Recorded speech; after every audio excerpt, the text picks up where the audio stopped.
اعوذ باللہ من الشیطان اللعین الرجیم بسم اللہ الرحمن الرحیم الحمد للہ رب العالمین الصلاة والسلام علی اشرف الانبیاء والمرسلین وعلی آلہ الطیبین الطاہرین المعصومین اما بعد فقد قال اللہ سبحانہ تبارک و تعالی بسم اللہ الرحمن الرحیم قالت الاعراب آمنا قل لم تؤمنوا ولكن قولوا أسلمنا ولما يدخل الإيمان في قلوبكم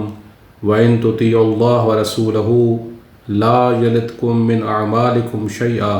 إن الله غفور رحيم إنما المؤمنون الذين آمنوا بالله ورسوله ثم لم يرتابوا وجاهدوا بأموالهم وأنفسهم في سبيل الله أولئك هم الصادقون صدق الله العلي العظيم۔ سب سے پہلے بارگاہ الہی میں دعا ہے کہ پروردگار عالم تمام مومنین اور مومنات کی روزے نمازیں عبادتیں اس مبارک مہینے میں منظور مقبول فرمائے اور بہتر سے بہتر جو اجر ممکن ہے ان کے لیے قرار دے، اور باقی دنوں میں پروردگار عالم ہمیں اپنی عبادت و بندگی کرنے کی مزید توفیق عطا فرمائے اور اس مہینے کی مبارک راتیں شب قدر ہم سب کو نصیب فرمائے۔ ہماری گفتگو سورہ حجرات کے سلسلے میں تھی اور آج ہم نے 15ویں آیت 14 اور 15ویں آیت کو ہم نے تلاوت کیا ہے، جس میں پروردگار عالم ارشاد فرما رہا ہے قالت الاعراب آمنا قل لم تؤمنوا ولكن قولوا اسلمنا۔ اے پیغمبر آپ کہہ دیں ان بدوؤں سے جو بادیہ نشین ہوتے ہیں، اعراب عربی میں کہتے ہیں کہ جو صحرا نشین ہوں اور دیہاتوں میں رہتے ہوں۔ فرمایا کہ قالت الاعراب آمنا، انہوں نے آ کر پیغمبر کی بارگاہ میں کہا کہ ہم ایمان لے کر آئے ہیں، تو اللہ نے فرمایا کہ پیغمبر آپ ان سے کہہ دیں کہ تم ایمان نہیں لے کر آئے، ولیکن قولوا اسلمنا، بلکہ یہ کہو کہ ہم اسلام لے کر آئے ہیں۔ ولما يدخل الایمان فی قلوبکم، ایمان اب تک تمہارے دل میں داخل نہیں ہوا۔ وَإِن تُطِيعُوا اللَّهَ وَرَسُولَهُ، اگر تم اللہ اور اس کے رسول کی اطاعت کرو، فرمانبرداری کرو، لا یلدکم من اعمالکم شیئا، تو اللہ تمہارے اعمال میں سے کچھ کم نہیں کرے گا۔ ان اللہ غفور رحیم، بے شک اللہ بخشنے والا اور رحم کرنے والا ہے۔ انما المؤمنون الذین آمنوا، بے شک مومن وہ ہیں کہ جو اللہ پر ایمان رکھتے ہیں، اس کے رسول پر ایمان رکھتے ہیں، ثم لم یرتابوا، ایمان لانے کے بعد کبھی ان کے دل میں دوبارہ شک نہیں آتا، وہ تردید کا شکار نہیں ہوتے۔ وجاہدوا باموالہم وانفسہم فی سبیل اللہ، اور وہ اپنے مال اور اپنی جان کے ذریعے سے اللہ کی راہ میں جہاد کرتے ہیں۔ اولئک ھم الصادقون، یہی وہ سچے لوگ ہیں۔ تو یہ ایک ترجمہ تھا جو میں نے آپ کی خدمت میں اس آیت کے حوالے سے پیش کیا۔ اس آیت میں پروردگار عالم اسلام اور ایمان کے فرق کو بیان فرما رہا ہے۔ گزشتہ جو آیت تھی جس میں پروردگار عالم نے تقوی کو معیار فضیلت قرار دیا تھا، جو کل ہم نے آپ کی خدمت میں آیت پیش کی تھی، اللہ نے فرمایا کہ ان اکرمکم عند اللہ اتقاکم، خدا کی نظر میں سب سے زیادہ معزز اور مکرم وہ شخص ہے کہ جو زیادہ تقوی پرہیزگاری رکھتا ہو۔ اس کے بعد اس آیت کا آنا شاید اس طرف توجہ دلانا جاتا ہے پروردگار عالم کہ تقوی اور پرہیزگاری اسی صورت میں ممکن ہے کہ جب انسان کے دل میں ایمان ہو۔ اگر اسلام فقط دل میں ہوگا تو اسلام تقوی کا ذریعہ نہیں بنتا، بلکہ سچا ایمان دل میں اگر ہے خدا پر اور اس کے رسول پر اور قیامت پر، تو یہ سچا ایمان انسان کے وجود میں تقوی اور پرہیزگاری کا سبب بنتا ہے، یعنی بغیر ایمان کے تقوی ناممکن ہے۔ لہٰذا فرمایا کہ اے پیغمبر، یہ جو لوگ تمہارے پاس آئے ہیں بادیہ نشین بدو اور کہتے ہیں کہ ہم ایمان لے کر آئے ہیں، تو ان سے کہہ دو کہ تم ایمان نہیں لے کر آئے، ابھی تک ایمان تمہارے دلوں میں داخل نہیں ہوا، بلکہ یہ کہو کہ ہم مسلمان ہیں اور اسلام لے کر آئے ہیں۔ یہاں پر پروردگار عالم اسلام اور ایمان کے فرق کو بیان فرما رہا ہے۔ اسلام کیا ہے؟ اسلام اور ایمان، اسلام کی دو اصطلاحیں ہو سکتی ہیں۔ اگر اسلام اکیلا کسی حدیث میں آیت میں آیا ہو تو شاید اس سے مراد ایمان ہو، لیکن اگر ایمان کے ساتھ ذکر کیا گیا ہو، یعنی ایمان کے مقابلے میں اگر اسلام کو ذکر کیا گیا ہو، تو پھر اسلام کی معنی یہ بنتی ہے کہ اسلام کا مطلب ہے ظاہری ایمان لے کر آنا، ظاہری طور پر خدا کو مان لینا، ظاہری طور پر پیغمبر کو ماننا، ظاہری طور پر قرآن کو ماننا، اس کو اسلام کہتے ہیں۔ یعنی ظاہری طور پر اگر کوئی زبان پر کلمہ پڑھے، شہادتین کے کلمات ادا کرے، تو وہ مسلمان ہو جاتا ہے، چاہے اس کے دل میں وہ ایمان داخل نہ ہوا ہو، یعنی وہ جو کہہ رہا ہے اس کے دل میں نہیں ہے، فقط زبان پہ ہی کلمہ شہادت پڑھ رہا ہے، کلمہ پڑھ رہا ہے، تو یہ اسلام ہے۔ اور اس کے بھی اثرات ہیں، اس کے بھی فوائد ہیں، جیسے حدیث میں آیا ہے کہ جب انسان کوئی اسلام لے کر آتا ہے تو اس کا بھی ایک فائدہ ہوتا ہے۔ اس کے ذریعے سے کیا ہوتا ہے؟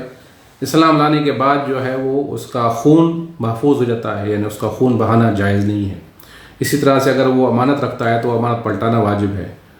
اور اسی طریقے سے اگر وہ نکاح کرنا چاہتا ہے کسی مسلمان کے ساتھ تو وہ نکاح بھی کر سکتا ہے۔ لیکن ثواب کا جو معیار ہے، ثواب کا جو دار و مدار ہے، وہ ایمان کے اوپر ہے، اسلام کے اوپر نہیں ہے۔ یعنی ظاہری احکام جو اسلام کے ہیں وہ مسلمان ہونے کے بعد اس پر لاگو ہو جائیں گے، اس سے وہ فائدہ اٹھا سکتا ہے، لیکن جو ثواب ہے، جو آخرت کا اجر ہے، وہ ایمان کے اوپر ہی ہوگا۔ یعنی اگر مومن ہوگا حقیقی طور پر تو ثواب بھی اس کو ملے گا، اور اگر نہیں ہے تو ظاہری طور پر جو فوائد ہیں اسلام کے وہی اس کو حاصل ہوں گے۔ جیسے جناب رسول خدا سے خود حدیث ہے کہ آپ نے ارشاد فرمایا کہ الاسلام علانیۃ والایمان فی القلب، اسلام فقط ظاہر ہے لیکن ایمان جو ہے وہ دل میں ہوتا ہے،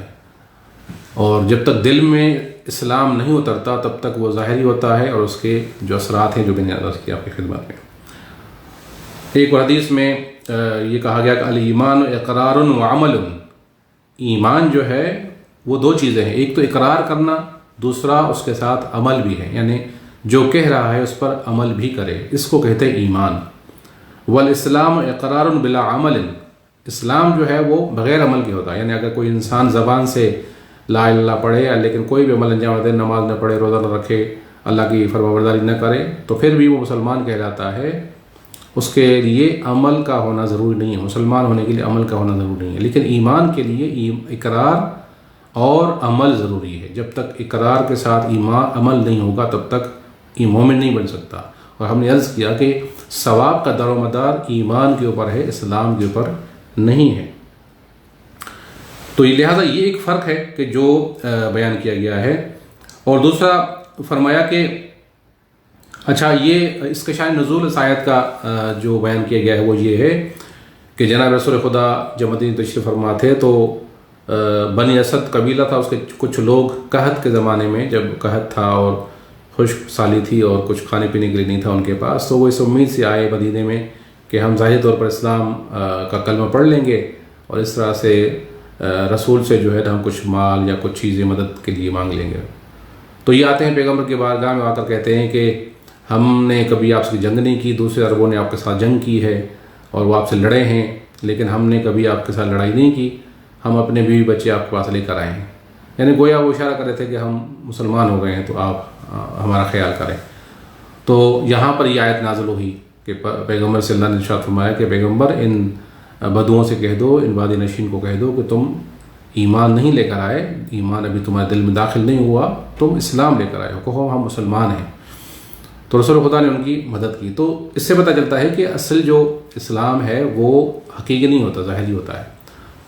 اچھا، اس کے اسباب کیا ہوتے ہیں؟ کبھی کبھی مسلمان انسان ہو جاتا ہے، اسلام لے کر آتا ہے، لیکن اس کے اسباب جو ہوتے ہیں کبھی یہ ہوتے ہیں، کبھی اس کو لالچ ہے، جیسے مال کی لالچ، جیسے میں نے شان نزول عرض کیا آپ کی خدمت میں، اس میں واضح ہے کہ وہ مال کی لالچ کے لیے آئے تھے، تو حقیقی جو ہے وہ اسلام نہیں تھا ان کا ظاہری اسلام تھا۔ لہٰذا ہو سکتا ہے کوئی انسان لالچ کی وجہ سے کوئی مسلمان ہو جائے، کوئی کسی خوف اور ڈر کی وجہ سے ہو جائے، یا کوئی اس کا مطلب ہے، کوئی اس کا مثلا ان کی کوئی خواہش ہے تو مسلمان ہو کر وہ اپنی خواہش پوری کرنا چاہتا ہے، اپنا مطلب پورا کرنا چاہتا ہے، تو ہو سکتا ہے کہ وہ اسلام لے کر آئے، تو اس کی فقط ظاہری حیثیت ہے، حقیقی حیثیت نہیں ہے۔ اللہ تعالیٰ نے حقیقی ایمان کی علامت جو ہے وہ اس کے بعد والی آیت میں بیان فرمایا کہ انما المؤمنون الذین آمنوا باللہ ورسولہ ثم لم یرتابوا۔ پہلے اللہ نے اسلام کے بارے میں گفتگو فرمائی، اور اب جو ہے اس آیت میں اللہ تعالیٰ ایمان کی حقیقت کو بیان فرما رہا ہے کہ بے شک مومنین وہ ہیں کہ جو اللہ اور اس کے رسول پر ایمان لے کر آتے ہیں، ثم لم یرتابوا، اس کے بعد ان کو کبھی شک و شبہ نہیں ہوتا، یعنی ایمان جب لے کر آئے ہیں تو ان کے دلوں میں وہ رسوخ کر گیا ہے، ان کا ایمان علم اور آگاہی کی بنیاد پر ہے۔ جب علم اور آگاہی کی بنیاد پر ہے تو کبھی ان کو شک نہیں ہوتا، لم یرتابوا، وہ کبھی شک نہیں کرتے، کبھی وہ دودلی کا شکار نہیں ہوتے، لہٰذا ان کے دل میں وہ حقیقت اتر جاتی ہے، ان کے جان میں حقیقت اتر جاتی ہے۔ وجاہدوا باموالہم، ایک علامت یہ کہ وہ شک نہیں کرتے ایمان لانے کے بعد، اور دوسری علامت یہ وجاہدوا باموالہم وانفسہم فی سبیل اللہ، اور وہ اللہ کی راہ میں اپنے مال اور اپنی جان کو خرچ کر دیتے ہیں، یعنی جہاد کرتے ہیں اپنے مال کے ساتھ اور اپنی جان کے ساتھ۔ یقیناً جو انسان اپنی جان اور مال کے ساتھ جہاد کرتا ہے خدا کی راہ میں، یقیناً اس کے دل میں ایمان اور اسلام اتر گیا ہے، یعنی وہ اپنے علم و آگاہی کے ذریعے سے جان چکا ہے کہ اللہ ہے، رسول خدا حقیقی اللہ کی طرف سے رسول ہیں، اور یہ جتنے بھی حقائق بیان کیے گئے ہیں اسلام کے وہ بالکل حقیقت رکھتے ہیں، لہٰذا اس کو کیونکہ ایمان ہوتا ہے، یقین ہوتا ہے، لہٰذا وہ مال خرچ کرنے میں بھی کوئی گریز نہیں کرتا، اور اپنے جان کو بھی اسلام کے لیے خرچ کرنے میں جو ہے وہ گریز نہیں کرتا، گھبراتا نہیں ہے۔ اولئک هم الصادقون، اللہ فرماتا ہے یہی وہ سچے لوگ ہیں، یعنی یہی وہ لوگ ہیں کہ جو سچا اسلام لے کر آئے ہیں، سچا ایمان لے کر آئے ہیں، یہی وہ لوگ ہیں کہ جن کے اندر یہ ایمان کی حقیقت موجود ہے۔ تو یہ فرق ہے ایمان اور اسلام اور ایمان میں، اور یہ بھی عرض کرتا چلوں کہ اسلام سے افضل برتر ایمان ہے، اور ایمان سے برتر جو ہے وہ تقویٰ ہے، اور تقویٰ سے برتر یقین ہے، اور یقین ایک ایسی کیفیت ہے کہ بہت کم لوگوں کے اندر موجود ہے، اور اگر کسی کو یقین ہو جائے تو پھر اس کے لیے کسی قسم کا شک و شبہ نہیں رہتا۔ دعا کرتے ہیں کہ پروردگار عالم ہم سب کو توفیق عطا فرمائے کہ ہم حقیقی طور پر مسلمان بھی ہوں اور حقیقی طور پر بھی مومن ہوں، اور یقین کی منزلیں ہم طے کر سکیں۔ اللہم صلی علی محمد و آل محمد وعجل فرجہم۔